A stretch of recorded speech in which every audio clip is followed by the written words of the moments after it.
katakan hanya Yesus, penolong yang setia. Terima kasih buat kesanggupan-Mu memulihkan kami, menyembuhkan kami, bahkan membawa kami terus naik ke level yang lebih lanjut dalam pengenalan kami akan Tuhan. Sampai endingnya semoga kami semua gereja-Mu ini semakin serupa dengan Engkau Tuhan. Terima kasih untuk perjalanan yang luar biasa dari PD Hati Bapak yang hari ini boleh disyukuri telah memasuki tahun yang ke-20. Kami bersyukur untuk penyertaan-Mu yang luar biasa. Lanjutkan penyertaan-Mu, lanjutkan kemuliaan-Mu dan karya-Mu di tengah-tengah PD Hati Bapak. Tuhan terus kirim orang-orang yang punya hati yang haus akan Tuhan. Bahkan di tempat ini Tuhan kirim hamba-hamba-Mu yang terus menyampaikan firman kebenaran-Mu yang membuat seluruh jemaat yang ada dibuat bertumbuh di dalam pengenalannya akan Tuhan. Sekali lagi berkati PD Hati Bapak. Terima kasih untuk penyertaan-Mu yang luar biasa itu. Kami sambut firman-Mu dengan antusias malam ini dalam nama Yesus. Amin. Silakan duduk.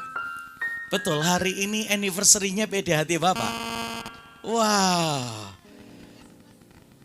Oh, mestinya tanggal 11 minggu yang lalu ya. Mestinya minggu yang lalu, tapi mungkin karena ada hari kenaikan Tuhan Yesus dan acara yang lain baru diadakan hari ini. Ya. Jadi enggak rasa PD Hati Bapak udah nyampe tahun yang ke-20. Kaget saya tadi waktu tahu. Karena saya hadir waktu pembukaan acara di sini, saudara, 20 tahun yang lalu. Dan hari ini bukan cuma PD Hati Bapak yang anniversary. Pak Andi ulang tahun kan ya hari ini ya. Saudara. Aduh, jadi minggu lalu waktu Ciliana ngasih tahu saya, Pak Pram ada di Jakarta, enggak ada nih. Saya ada di sini sampai 26 Mei, Jumat depan kosong enggak? Sorry ya Ci, iya kosong saya. Bisa ngisi di PD Hati Bapak. Saya bilang, wah kayaknya ulang tahunnya Pak Andi deh hari itu. Kok ingat Pak Pram? Jadi bersyukur hari ini saya tahan enggak ngasih happy birthday dari tadi pagi loh saudara ya. Dan saya cuman WA aja Pak Andi, ketemu nanti sore di PD Hati Bapak. Saya sama sekali enggak bilang happy birthday, mungkin Pak Andi bilang lupa ini kayaknya Pak Pram saudara. Bahkan sampai sore tadi saya tiba di sini, saya cuman berkata saya baru tiba Pak, hujan gede gitu ya. Saya baru naik, ternyata Pak Andi malah masih on the way. Dan ternyata jemput Ibu Irma dulu kayaknya ya, sampai datang bersama-sama. Senang bisa ketemu Ibu. Kontak terakhir 26 Desember waktu Ibu ulang tahun Pak. Baik. Jadi saya dapat kesempatan sangat anugerah yang luar biasa hari ini. Saya hadir di waktu PD Hati Bapak dibuka 20 tahun yang lalu saudara. Jadi seneng banget. Kalau nggak salah bersama Pak Rubin juga saya hadir, dengan Pak Cornelius Wing juga kalau nggak salah waktu itu. Tapi yang pasti saya hadir di sini.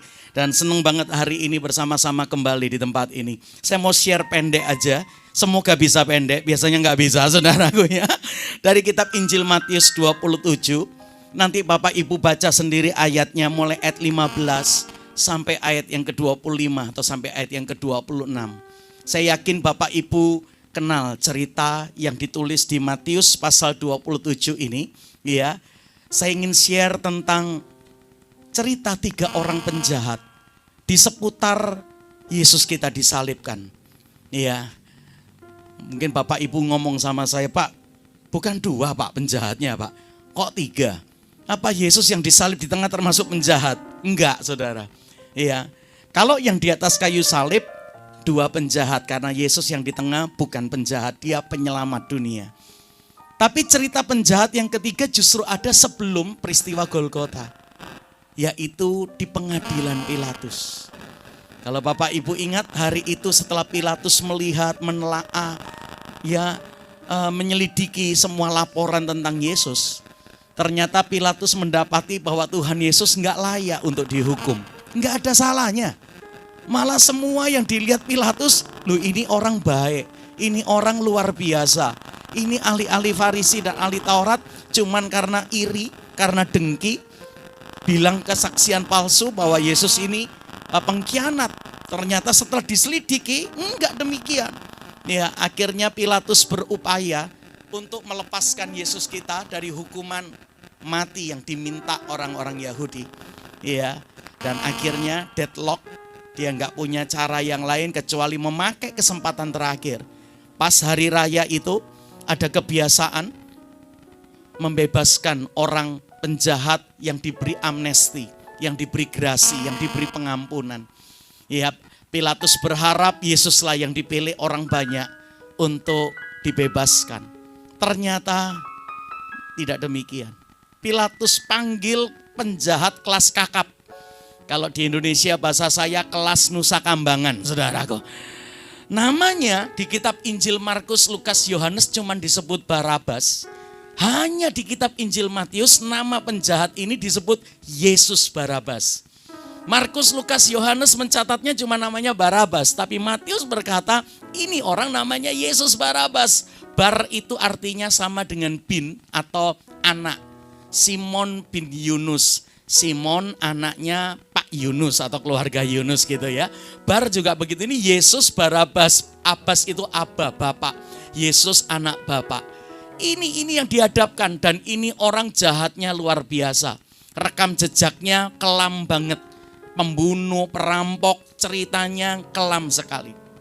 Makanya Pilatus yakin kalau ini yang saya hadapkan bersama Yesus Kristus, pasti orang pilih Yesus Kristus yang 3,5 tahun ini karyanya luar biasa banget di tengah-tengah orang Yahudi. Tapi ternyata kita tahu orang-orang Yahudi menghasut banyak yang lain sampai mereka akhirnya berteriak, salibkan Yesus, bebaskan Barabas buat kami. Salibkan Yesus yang disebut Kristus itu dan bebaskan Yesus yang disebut Barabas ini. Pilatus sampai terkejut waktu dengar pilihan itu. Pilatus sekali lagi sampai tanya, enggak salah pilih kamu, enggak salah memutuskankah kamu? Tapi makin teriak, bahkan mulai muncul huru-hara, mulai muncul kekacauan. Mereka makin berteriak untuk memilih Yesus Barabas yang dibebaskan dan Yesus yang disebut Kristus yang disalibkan. Lalu muncul kalimat ini. Matius 27 ayat 25. Kalimat orang Yahudi ini berkata begini. Biar darahnya tercurah atas kami dan anak cucu kami. Wah, ngeri itu, saudara. Dan ternyata apa yang mereka pilih dan putuskan, mereka makan hasilnya. Sampai hari ini di Israel tidak pernah ada damai. Kacau terus, perang terus. Ini lagi disikat sama Iran ini hari ini, saudaraku ya. Lagi rame, saudaraku. Semua pada berdoa buat shalom, buat Israel. Enggak pernah ada shalom di sana. Salah satu sebabnya karena mereka sembarangan memilih dan memutuskan sesuatu dalam hidupnya. Bapak Ibu, hidup ini rangkaian bikin pilihan, rangkaian bikin keputusan. Hati-hati dengan semua yang Anda dan saya pilih dan putuskan. Karena semua pilihan dan keputusan kita itu bobotnya sama dengan sebuah penaburan yang selalu ada penuaiannya. Contohnya ini, biar darahnya tercurah atas kami dan anak cucu kami. Sampai hari ini hampir 2000 tahun mereka makan hasil pilihan dan keputusannya sendiri. Saya ingin membedakan dengan satu penjahat lagi di antara dua penjahat yang lain. Yaitu yang bersama-sama disalib Yesus di atas Golgota. Alkitab menulis dari jam 9 pagi mereka disalibkan. Awalnya Yesus di tengah dan dua penjahat di sebelah kiri kanannya juga ngomong yang jahat tentang dia. Wah, ngolok-ngolok, bahasa sekarang bully, menghina, ngejek dengan kalimat-kalimat verbalnya. Katanya orang suci, matinya kayak kita lu, kata saudara. Sama-sama disalib, berarti sama-sama penjahat. Katanya anak Allah. Wah, awalnya dua penjahat di sebelah kiri kanan Yesus bully Yesus. Tapi dari kira-kira jam 12 siang sampai jam 3 sore, satu dari dua penjahat yang ada merubah pilihannya, merubah keputusannya. Rupanya dari jam 9 disalib sampai kira-kira jam 12 ada sesuatu yang mengubah dia. Dia melihat ini yang di tengah lain ini. Sampai akhirnya ada percakapan ini di atas bukit Golgota. Satu ini berkata kepada temannya, bros, kalau Anda dan saya diginikan, kita layak. Kita ini jahat banget kemarin. Tapi yang di tengah kita ini Kayaknya nggak kayak kita, ini beda ini saudaraku ya. Lihat aja, sekian waktu disalib bersama-sama. Kita udah ngomel terus dari tadi saudaraku ya. Ini yang di tengah beda. Dan rupanya perkiraan saya, penjahat ini juga mendengar doanya Yesus. Salah satunya berkata, Bapak, boleh nggak ampuni mereka? Karena mereka nggak tahu apa yang mereka perbuat. Sementara dua penjahat yang lain kalimatnya bukan ampuni. Dia bilang, gua bangkit, gua cucup bun-bunanmu saudara. Ya, gua habisin lu saudara. Tapi yang di tengah ini beda. Makanya ada satu penjahat. Jangan dibilang yang bertobat yang sebelah kanan ya Bapak Ibu ya. Jangan nambah ayat dan Alkitab. Terlalu progresif sampai ngajar yang bertobat yang kanan. Yang kanan itu domba, yang kiri itu kambing. Itu baru ada ayatnya, Matius 25 saudara. Tapi yang bertobat yang mana tergantung posisi ngelihatnya. Kanan saya, kiri Anda loh saudara. Iya, kiri saya kan kanan Anda saudaraku. Jadi jangan bilang yang bertobat yang kanan. Salah satu dari dua penjahat yang ada, Yesus disalib di tengah, bertobat. Kira-kira di 3 jam terakhir sebelum mereka nyampe di ajalnya, itu satu penjahat akhirnya berkata, Guru, please remember me. Ingat aku ya Guru. Kalau sampai kau pulang ke rumah Bapakmu yang di surga, please ingat aku. Dan yang luar biasa, detik itu juga Yesus berkata kepada penjahat yang mau terima dia, hari ini kamu dan aku ada di Firdaus. Saudara, pilihan dan keputusan kita itu bukan cuma ada penuaiannya, tapi penuaiannya itu bisa sampai mempengaruhi kekekalan kita loh. Gara-gara jam-jam terakhir ini penjahat mau terima Yesus sebagai Tuhan dan Juru Selamatnya, kekekalannya berubah saudaraku. Dari mestinya binasa beralih jadi hidup yang kekal bersama Kristus. Dari yang seharusnya masuk neraka berubah pulang ke rumah Bapa yang di sorga. Makanya di anniversary yang ke-20 tahun PDHT Bapak, saya mau share ini. Hati-hati dengan semua yang Anda dan saya harus pilih dan putuskan dalam hidup ini. Hati-hati. Doa saya seperti kata Lukas 12 ayat 57. Yuk kita baca ayat ini. Apa bunyi Lukas 12 ayat yang ke-57? Bunyinya Lukas 12 ayat yang ke-57. Dan mengapakah engkau juga tidak memutuskan sendiri yang bagaimana? Apa yang benar loh kan? Terlalu nunggu LCD, lama LCD-nya saudaraku ya. Buka sendiri di gadget suci kita saudaraku. Coba-coba dibuka sendiri, jangan nunggu LCD kelamaan saudaraku ya. Dan mengapakah Lukas 12 ayat 57. Dan mengapakah engkau juga tidak memutuskan sendiri apa yang benar? Ini yang Tuhan mau dengan Anda dan saya. Ayo setiap kali milih, setiap kali memutuskan sesuatu, pilih dan putuskan apa yang benar. Gimana Pak caranya? Belajar terus diisi dengan kebenaran Tuhan, yaitu firman-Nya. Kuduskan mereka di dalam kebenaran. Firman-Mu adalah kebenaran. Itu kata Injil Yohanes 17 ayat 17. Jadi semakin Anda dan saya diisi dengan kebenaran, semoga pilihan dan keputusan kita enggak pernah keluar dari kebenaran Tuhan. Seperti akhirnya yang dibuat oleh salah satu penjahat yang di sebelah salib ini. Akhirnya bertobat. Bahkan pilihannya, keputusannya mempengaruhi masa depan dan kekekalannya. Bagaimana dengan penjahat yang namanya Yesus Barabas? Wow, ini yang kemarin gara-gara ada anak rohani saya nanya, Kopram, boleh nggak kalau saya mengartikan Yesus Barabas yang dibebaskan itu, mestinya kita ya kok, mestinya kita ya Pak. Maksudmu? Saya waktu baca dia dibebaskan dan tempatnya digantikan oleh Yesus, saya merasa itulah kita, itulah saya, itulah kita semua. Mestinya kita kok yang naik di atas Golgota bersama dua penjahat yang lain. Mestinya kita. Tapi rupanya Yesus rela menggantikan, menukar tempat kita. Dia ambil tempat kita dan tempatnya dia yang baik yang mestinya dibebaskan, dia malah berikan buat kita. Saya katakan benar-benar Apa yang kamu putuskan waktu kamu baca Alkitab itu, yang kamu simpulkan benar itu. Yesus Barabas itu cerita kita, benar. Tapi pertanyaan anak rohani saya ini begini, terus itu Yesus Barabas setelah dibebaskan, ceritanya apa ya kok? Kemana ya kok dia? Waduh, itu gara-gara pertanyaan itu pulang saya bongkar Alkitab, saudara. Iya, saya merasa udah banyak membaca kok ditanya gini enggak bisa jawab.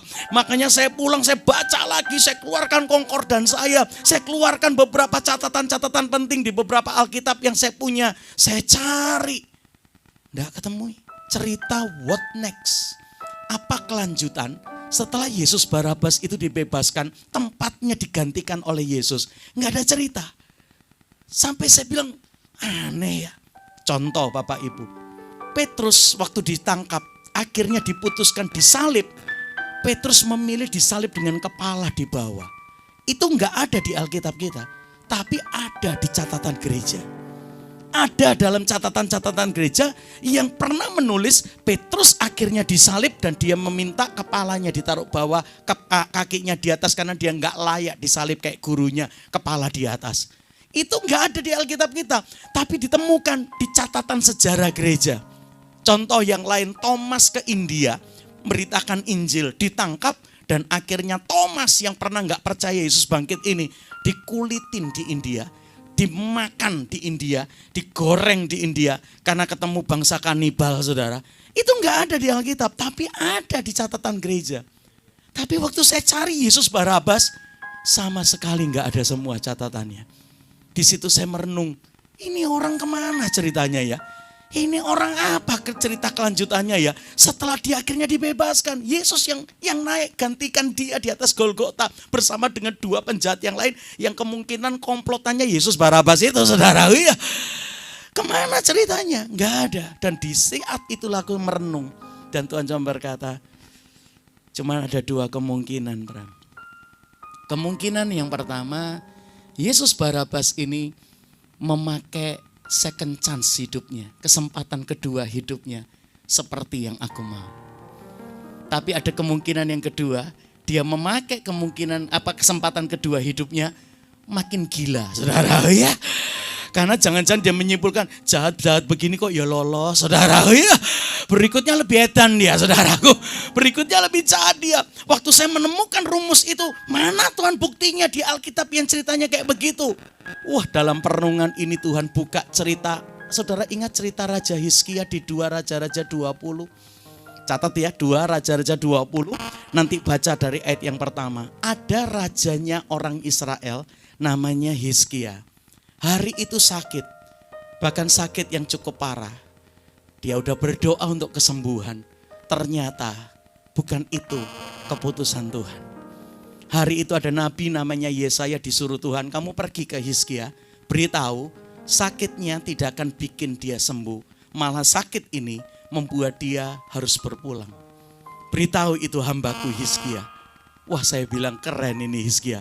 Yang lain mati enggak diberitahu, dia diberitahu loh, saudara. Iya. Yang lain tahu-tahu mendadak manggil hilang, saudaraku ya. Ini orang Yesaya datang, raja, Tuhan berfirman sama saya, sakitmu enggak akan sembuh. Tuhan bilang dia akan panggil kamu. Bersiaplah ya. Ngobrol apapun yang perlu kamu wariskan atau ngomong sama keluarga, siapkan baik-baik. Tuhan bilang kamu akan dipanggil pulang lewat sakit ini. Wah, begitu Hizkia dengar Yesaya memberikan firman itu dia nangis di istananya. Dia berdoa, Tuhan enggak bisa dirubahkah janji keputusanmu. Tolong Tuhan. Doanya Hizkia merubah keputusannya Tuhan. Sampai banyak orang akhirnya belajar doa bisa merubah keputusannya Tuhan. Ngajarnya begitu gara-gara cerita ini, saudaraku. Hizkia itu berdoa dan akhirnya Tuhan merubah keputusannya. Dikatakan Yesaya belum keluar dari istananya, Yesaya disuruh balik. Jangan pulang dulu Yesaya, beritahu hambaku tak perpanjang umurnya 15 tahun, saudara. Wah, enaknya ya dikasih tahu 15 tahun lagi, saudaraku ya, dapat extension, perpanjangan. Waduh, 15 tahun itu ceritanya begitu. Yang enggak pernah baca nanti pulang baca 2 Raja-Raja 20. Jadi itu Yesaya belum keluar, akhirnya balik dan berkata, "Raja, Tuhan baru ngomong, lu batal mati," katanya, saudara ya. Kamu tidak jadi dipanggil, kamu akan sembuh dan Tuhan akan perpanjang usiamu 15 tahun. Wah, Hizkia senengnya bukan main. Kalau Anda baca cerita itu, Hizkia ngalamin kesempatan Yesus Barabas. Yang mestinya digantung, tapi ditukar tempatnya sama Tuhan. Tidak jadi mati, tetap hidup. Bukankah apa yang terjadi dengan Hizkia sama persis dengan yang terjadi dengan Yesus Barabas.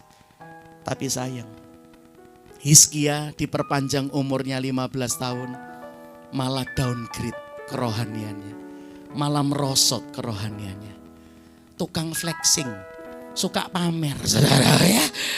Setiap ada tamu, wah dia tunjukin semua pencapaiannya, dia tunjukin semua kekayaannya, sok arogan, kepingin dihargai, kepingin dipuji, flexing, pamer apapun yang dia punya. Aduh, sampai satu kali baru ada tamu dan dia tunjukkan semua yang dia punya. Enggak lama tamunya pulang, Yesaya datang.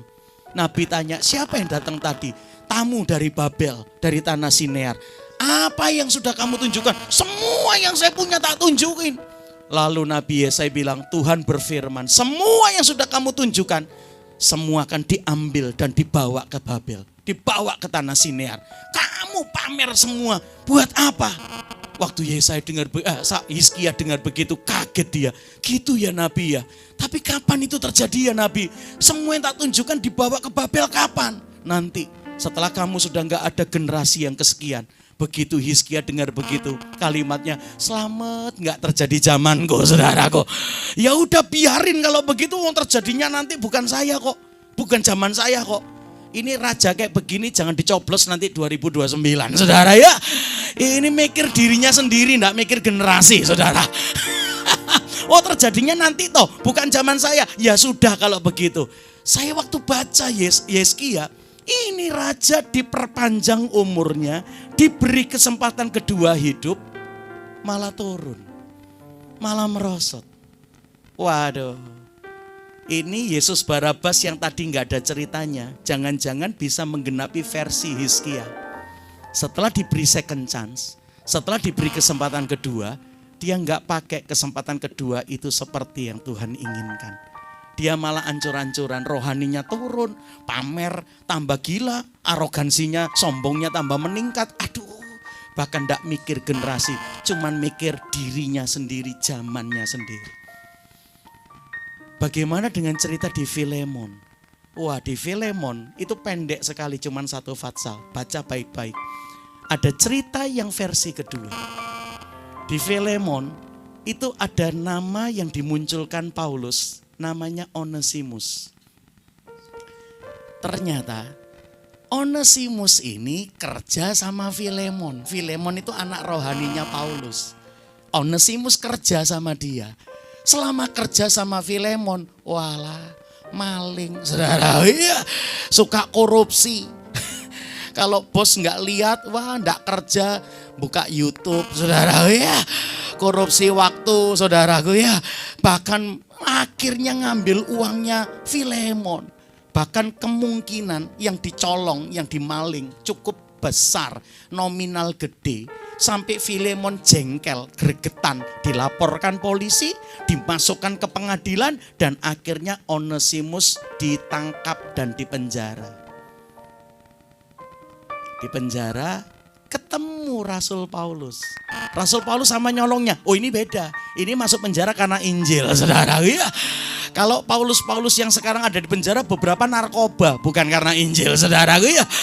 Tapi yang Paulus yang ketemu Onesimus ini karena Injil. Ketemu Onesimus yang maling saudaraku. Lalu dilayani sama Paulus di dalam penjara. Wah puji Tuhan, Onesimus bertobat saudara.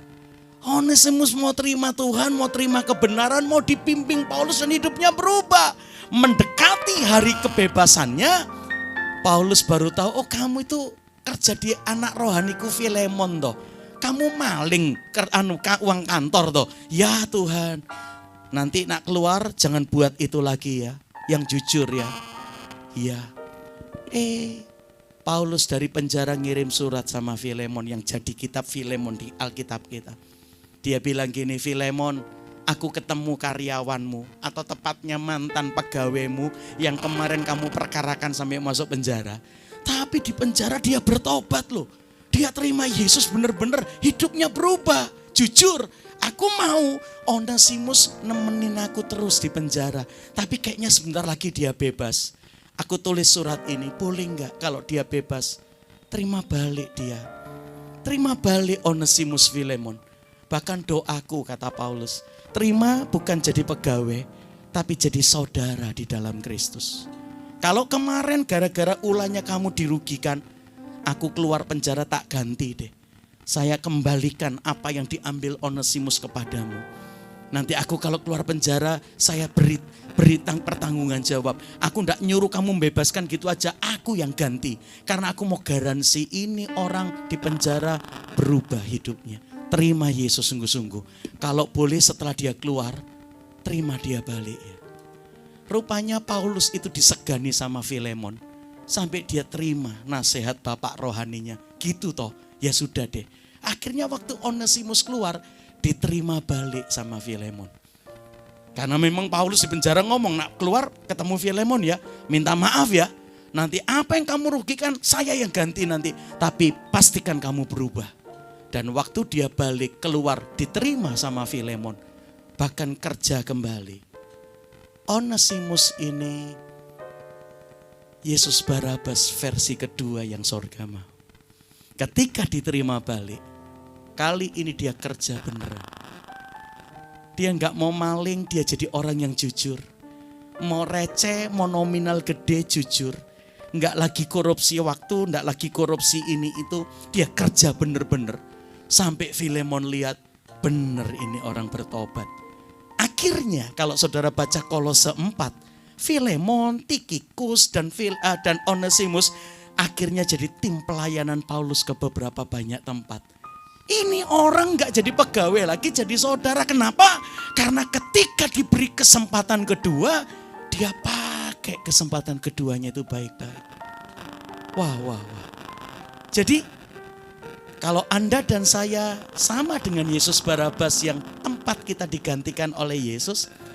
Malam ini di anniversary 20 tahun PD Hati Bapak, Tuhan tanya, lu setelah tak beri kesempatan kedua, mau pilih versi yang Hizkia, downgrade, atau versi Onesimus yang tahu menghargai kesempatan keduanya dan memakai kesempatan yang kedua itu tidak dengan sia-sia, muncul seperti yang Tuhan mau.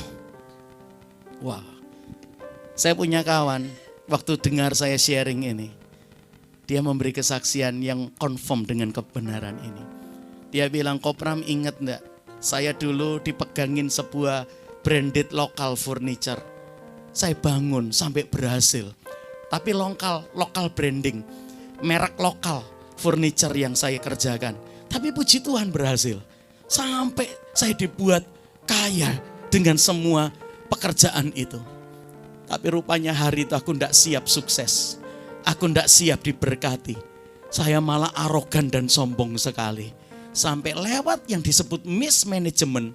Apa yang saya bangun hancur semua. Ambruk semua. Dan waktu semua ambruk kok, saya susah membangun kembali. Trustnya mulai hilang. Orang sudah tidak lagi percaya saya. Akhirnya begitu berat saya membangun kembali. Dan ketika papa saya, mama saya lihat saya begitu berat. Saya dengan istri dan 3 anak. Dengan kondisi bankrupt. Dan mau balik, membangun kembali susah sekali. Umur sama dengan saya 50 tahun waktu itu. Dia bilang, akhirnya papaku, mamaku yang tinggal di Kanada panggil saya pulang ke Kanada. Anakku yang gede tak bawa kok. Istri dan 2 anak masih di Indonesia. Sampai Kanada anak saya disekolahkan keluarga. Karena saya sudah tidak punya apa-apa. Istri dan anak saya malah sementara ikut mertua saya, ikut papa mama istri. Lalu saya coba bekerja di Kanada. Nyari kerjaan tidak gampang. Satu kali Tuhan kasih pekerjaan. Lah kok ya sama dengan bidang saya. Saya diterima jadi pegawai furniture di Kanada kok saudaraku ya. Waktu aku diterima, saya langsung sadar ini second chance yang Tuhan kasih buat saya. Coba saudara. Itu sebabnya kok waktu saya diterima, saya kerja yang terbaik. Wih saudara, saya merasa kayak dapat kesempatan kedua. Yesus Barabas, mau versi yang mana? Saya pilih versi Onesimus yang Kopram tadi sharing. Yang ketika diberi kesempatan kedua, aku pakai kok, aku pakai. Saya itu enggak nunggu disuruh sama manajer saya udah kerjakan. Bahkan berapa kali manajer saya bilang, tolong di Peter yang halus ya. Ternyata, sudah toh saudara, iya. Tolong diremplas yang halus ya. Begitu dia lihat, sudah kok saudaraku. Jadi dia bilang, loh kamu kok sudah kerjakan? Dia bilang, iya. Karena dulu waktu di Indonesia, saya suka nyuruh tukang-tukang saya seperti yang kamu mau rindukan. Makanya di sini saya udah ngerti sebelum kamu perintah kamu maunya apa. Karena saya dulu di posisimu katanya saudaraku ya. Cuman bedanya kemarin saya nyuruh tukang, sekarang saya yang jadi tukang di Kanada saudaraku ya. Saya yang jadi tukangnya katanya. Tapi enggak nunggu kamu suruh, saya udah kira-kira tahu apa yang harus saya kerjakan. Sampai akhirnya manajer ini seneng sama dia. Cuman sayangnya setelah pandemi kondisinya belum makin membaik. Rekan ini dipanggil, perusahaan harus mem-PHK sekian jumlah karyawan. Karena kondisi setelah pandemi belum bisa membuat kita survive. Dan kuota yang diminta perusahaan bikin kamu harus ikut di PHK. Coba saudara. Kuotanya, aku pengen kamu ndak kena. Tapi diminta sama bos segini banyak. Apalagi kamu belum punya visa kerja ini. Kami baru kenal kamu sekian waktu, kamu belum punya visa kerja, baru visa pendatang ini. Akhirnya mau ndak mau kamu harus ikut di PHK. Aduh dia sedih saudara. Dia bilang, Tuhan baru aja aku dapat pengharapan, kok udah pupus. Baru aja aku memutuskan aku pakai kesempatan yang kedua ini baik-baik. Kok akhirnya aku ikut di PHK. Dan akhirnya manajernya bilang, semoga kamu bisa dapat pekerjaan yang lebih baik dari yang perusahaan ini bisa berikan. Hari itu dia pulang kayak hopeless saudara. Dalam kesaksian yang saya dengar setelah di PHK 3 hari enggak mau kemana-mana. Di rumah papamatnya doang. Handphone ada WA enggak dibales. Saudaraku ada telepon enggak diangkat. Ini anak rekan saya ini putus asa saudara. Sampai hari ketiga dia di PHK. Ada nomor yang muncul di teleponnya yang dia tidak kenal. Muncul miss call berulang-ulang. Dia bilang kalau di Indo biasanya nawarin asuransi. Ini saudara ya. Kalau di Indo ini biasanya nawarin kartu KTA ini. Kredit tanpa agunan. Nomor ini kok telepon bolak-balik saudara. Males dia tidak diangkat. Tapi hari itu dilihat loh kok 13 kali ya. Nomor yang sama ini teleponnya. Didiemin lagi ke-14 muncul saudaraku ya. Akhirnya dia coba terima. Siapa ya kira-kira kok nomor ini belasan kali hari ini telepon. Dan waktu dia terima, dia kaget. Who's speaking? Dia bilang, saya namanya ini. Oke. Saya namanya ini yang telepon kamu. Waktu disebut nama yang nelpon, langsung dia bilang, Bapak yang punya furniture yang saya kemarin kerja? Iya, saya bosmu. 3 hari yang lalu kamu dipecat ya sama manajermu ya? Iya Pak, katanya kuota yang harus dipecat membuat saya juga harus dipecat. Sudah punya pekerjaan pengganti kamu? Belum Pak, lagi stres males ketemu orang ini saudara ya. Kalau kamu tak cenderung minta balik kembali kerja di tempat kita mau enggak? Serius Pak? Loh ini ada apa? Ini baru dipecat 3 hari yang lalu, hari ini suruh balik gimana sih? Maksudnya Bapak gimana? Ternyata yang telepon ini pemilik furniture itu. Dia bilang, hari ini wakil manajermu mengundurkan diri dari perusahaan kita. Dia mestinya enggak ikut dipecat. Yang dipecat yang lain termasuk kamu. Dia enggak. Tapi enggak tahu kenapa hari ini dia resign. Dia mengajukan diri untuk berhenti kerja. Mungkin beberapa yang dipecat seperti kamu, teman baiknya dia mungkin saudara. Ya. Jadi dia juga ingin seperti temannya keluar juga. Atau mungkin dia dapat pekerjaan yang lebih baik. Sampai momentum kami mengurangi karyawan membuat dia juga mundur hari ini. Lalu saya bilang sama manajermu, ya sudah kalau dia dipaksa tinggal enggak mau minta keluar ya udah keluarin. Lu cepet cari wakil pengganti untuk posisi yang ditinggalkan dia. Begitu manajermu saya bilang cari pengganti posisi wakil manajer yang ditinggalkan orang ini, langsung dia kasih namamu. Karena dia berkata ini orang nggak usah disuruh, udah ngerti apa yang harus dikerjakan. Saya kepingin dia nggak keluar kemarin, tapi kuota yang lu minta membuat dia saya harus keluarkan kemarin, saudaraku. Dan kalau hari ini wakil saya resign dan Anda mengizinkan saya cari pengganti, tolong Pak, ini dipanggil lagi. Saya langsung suruh manajermu untuk telepon kamu, mengajak kamu balik. Dia nggak mau telepon, dia bilang jangan saya. Kemarin baru gua pecat, sekarang mau tak telepon. Wah, saya dipikir mempermainkan dia, Pak, saudaraku. Kalau Bapak percaya saya, tolong Bapak yang sendiri yang telepon dia. Jangan saya, nanti saya takut dipikir mempermainkan dia, baru dipecat sekarang diminta balik, saudaraku ya. Jadi dia minta saya yang telepon kamu. Tak telepon berulang-ulang kamu ndak angkat. Loh, ndak tahu, saudaraku ya. Mau ndak balik?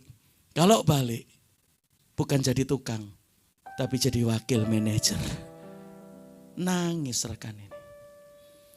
Yang saya ingat, dia punya kesaksian begini, teman-teman.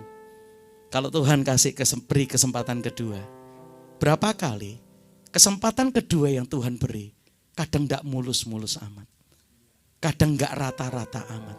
Berapa kali second chance yang Tuhan berikan, berliku juga, naik turun juga, bikin pusing dan puyeng juga. Tapi dia bilang, tetap putuskan apa yang benar, tetap lakukan apa yang terbaik. Karena kalau kita pakai kesempatan kedua, memutuskan, memilih yang benar dan melakukan yang terbaik, tetap ada kemuliaan di baliknya. Amin, saudaraku. Bapak Ibu, saya tutup dengan kalimat ini, saya janji gak lama-lama. Sadar enggak, hari ini yang kita punya adalah kesempatan kedua loh yang Tuhan berikan buat kita loh. Today, hari ini, yang Bapak, Ibu, Saudara dan saya punya, hari ini tuh ternyata kesempatan kedua. Bapak pikir kita kayak Yesus Barabas yang jahat itu Pak. Penjahat itu Pak. Sama mestinya jahatnya, cuman beda dosa aja, saudara. Ya. Sadar enggak Anda dan saya sama dengan Yesus Barabas? Enggak Pak. Satu kali ada pendeta pernah nanya di ibadah yang dia layani, jemaat yang datang dia tanya, siapa di sini yang enggak pernah berdosa? Ternyata ada satu konglomerat Indonesia angkat tangan loh. Saya enggak pernah berdosa. Sampai sang pendeta ini kaget. Berani tenan ini orang, saudara. Ya.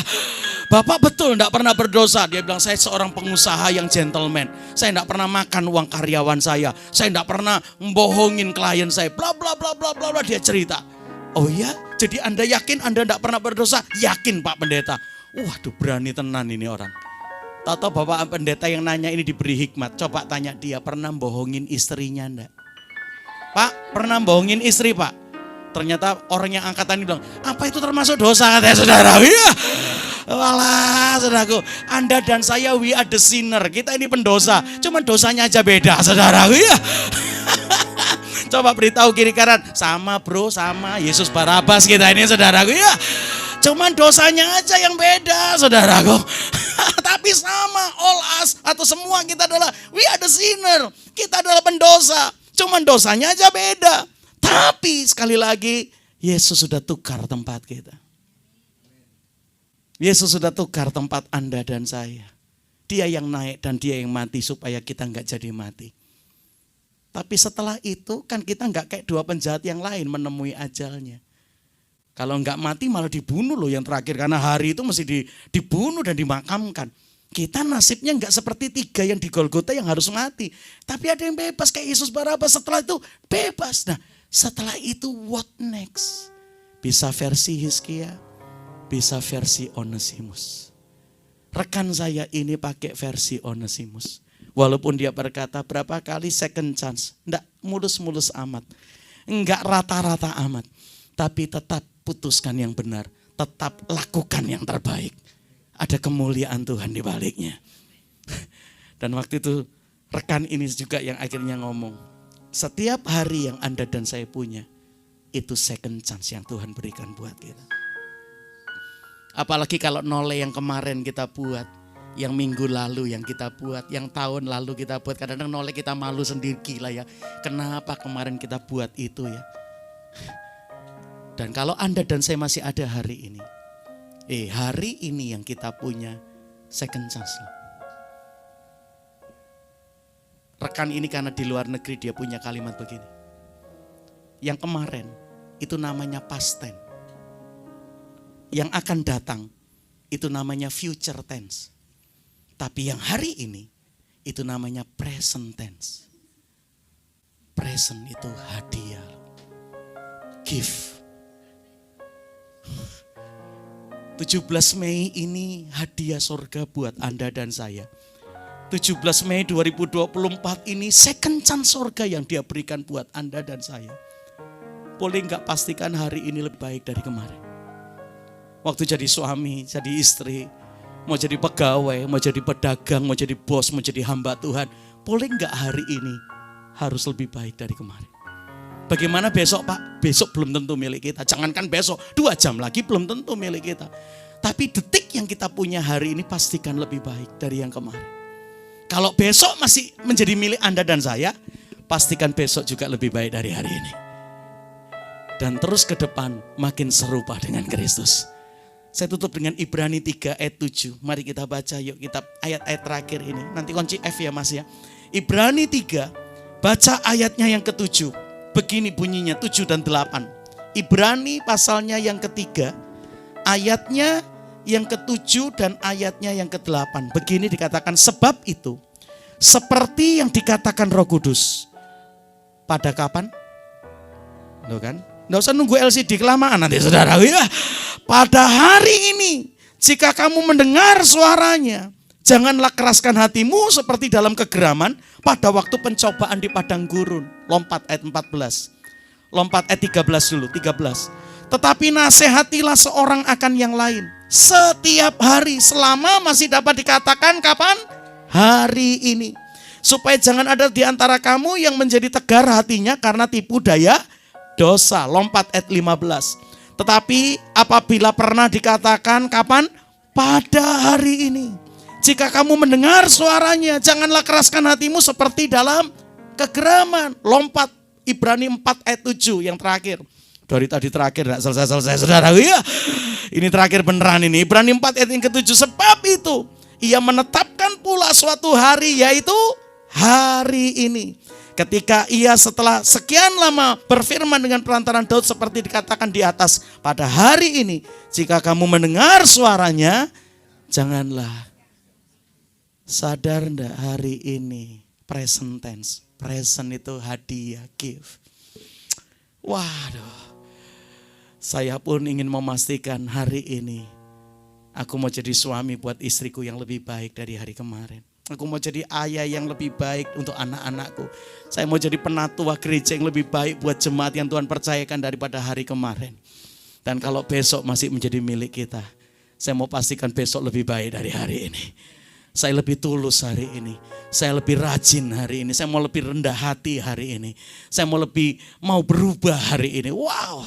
Kalau hari ini Anda dan saya pakai, itu yang membuat Yesus berkata, aku rela gantikan kamu. Kamu layak aku gantikan.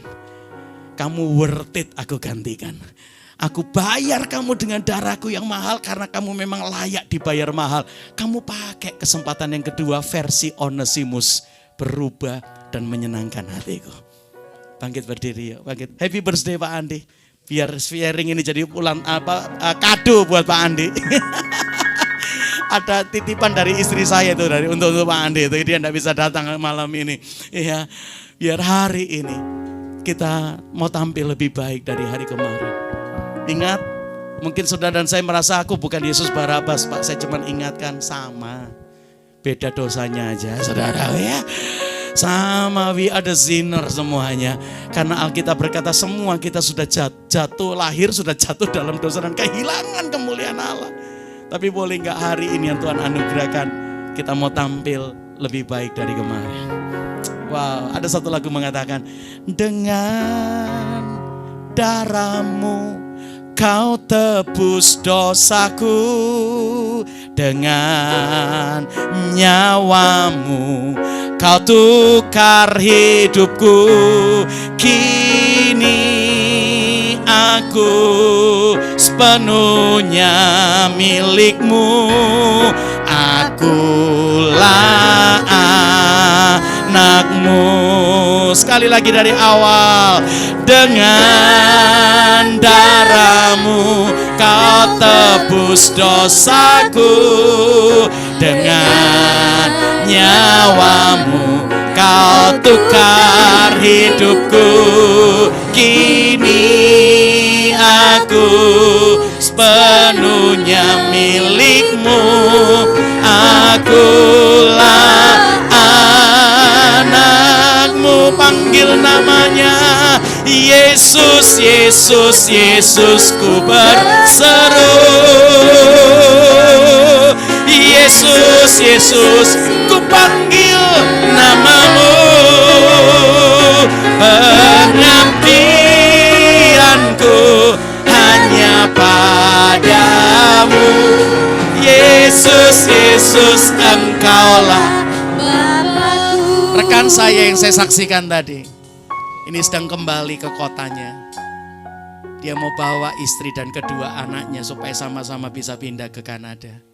Masih perlu ngatur ini, ngurus ini.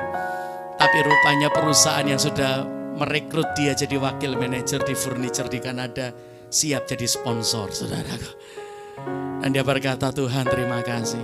Dari ancur-ancuran, Tuhan kasih kesempatan kedua, saya kerjakan baik-baik bagianku. Kemuliaan-Mu menyertai aku. Yuk hari ini kalau noleh ke belakang banyak hal yang gak asik terjadi, tapi hari ini kita mau berubah. Saya kau mempercayai keputusan kita yang tepat dan benar hari ini mempengaruhi ke depan kita, bahkan mempengaruhi sampai kekekalan kita, saudaraku. Oh, pengabdianku hanya padamu. Yesus, Yesus, engkaulah Bapakku. Yesus, Yesus, Yesus, ku berseru. Yesus, Yesus, ku panggil namamu. Pengabdianku hanya padamu. Yesus, Yesus, engkaulah. Nyanyi sekali lagi dari awal ya. Oh, dengan darahmu kau tebus dosaku, dengan nyawamu oh kau tukar hidupku. Kini aku sepenuhnya milikmu. Katakan yo, akulah anakmu, kurnya Yesus, Yesus, Yesus, ku berseru. Yesus, Yesus, ku panggil namamu. Ini katakan, pengabdianku hanya padamu. Yesus, Yesus, engkaulah. Sekali lagi kurnya. Yesus, Yesus, Yesus, ku berseru. Bicara untuk kami yang dengar kebenaran ini. Today is the second chance. Today is the present day. Oh ya, ya, ya, ya. Hanya padamu. Yesus, Yesus, engkaulah pengabdianku. Katakan itu, pengabdianku padamu. Yesus, Yesus, engkaulah Bapakku. Oh, terima kasih Tuhan. Tuhan bicara untuk semua kami yang dengar firman dan kebenaran ini. Apalagi kalau hari ini kami sempat menoleh kemarin yang banyak yang kami lakukan bukan seperti yang Tuhan mau. Terima kasih buat hari ini. Kami gak mau sia-siakan hari ini, bahkan setiap hari yang Tuhan masih anugerahkan untuk kami tampil lebih baik. Untuk kami muncul lebih seperti versi yang Tuhan mau. Kami gak mau mengulang Hizkia punya second chance. Kami mau pilih seperti Onesimus punya second chance yang dikerjakan dengan baik-baik. Tuhan berkati seluruh komunitasmu di tempat ini, jemaatmu di komunitas Media Hati Bapak. Dan juga untuk Pak Andi yang hari ini berulang tahun. Tuhan, hari ini tetap menjadi hari kesempatan kedua yang Tuhan berikan buat Pak Andi dan kita semua. Kami janji mau tampil dan melakukan versi yang Tuhan kehendaki, yang Tuhan rindukan. Supaya engkau pun sempat berkata, mau berkata kepada kami, apa yang aku gantikan worth it karena kau jadi seperti yang aku mau. Terima kasih Tuhan. Terima kasih untuk cintamu. Terima kasih untuk PD Hati Bapa 20 tahun ini. Biar ke depan kau bawa lebih lagi, naik dalam kemuliaan-Mu. Tuhan tambah dengan jumlah orang yang diselamatkan, yang ada dimuridkan dan bertumbuh bersama-sama, makin ke arah keserupaan dengan Kristus. Berkati rumah tangga umat-Mu, berkati kesehatan umat-Mu, berkati mata pencarian umat-Mu, berkati iman umat-Mu. Sampai apapun yang kami kerjakan, buatlah berhasil, buatlah beruntung, jadi berkat buat banyak orang dan Tuhan dipermuliakan. Terima di dalam nama Yesus berkat dari surga ini. Katakan sama-sama, amin. Silakan duduk saudara. Saya serahkan. Terima kasih udah gantikan kami semua. Kami sadar kamilah Yesus Barabas itu. Dan kami janji memakai kesempatan berikutnya yang Tuhan berikan dengan versi yang Tuhan mau. Bawa kami makin serupa dengan Engkau. Berkati sekali lagi PD Hati Bapak. Nggak terasa Tuhan, 20 tahun Tuhan sudah sertai. Ke depan sekali lagi bawa terus naik untuk kemuliaan nama-Mu. Terima kasih, kami mau pulang sebentar. Berkat dari Allah Bapa tercurah atas kami. Anugerah dari Tuhan Yesus Kristus dilimpahkan di dalam kami. Persekutuan dari Allah Roh Kudus terus menopang kami, menyertai kami, bahkan membantu kami untuk ngeresponi tiap-tiap hari yang Tuhan anugerahkan, tampil lebih baik dan lebih baik lagi. Tampil lebih benar dan lebih benar lagi sesuai dengan kehendak-Mu. Sampai ujungnya Kau buat kami serupa dengan Engkau. Berkat ini menyertai rumah tangga kami, menyertai keluarga kami, menyertai pekerjaan karir mata pencarian kami, menyertai iman kami, pelayanan kami. Sampai apapun yang kami buat, Kau buat berhasil, Kau buat beruntung. Jadi berkat buat banyak orang, Tuhan dipermuliakan, kami pun dipuaskan di dalam Tuhan. Terima berkat ini dalam nama Yesus sekarang dan sampai selama-lamanya. Yang percaya terima berkatnya katakan amin. Tuhan memberkati.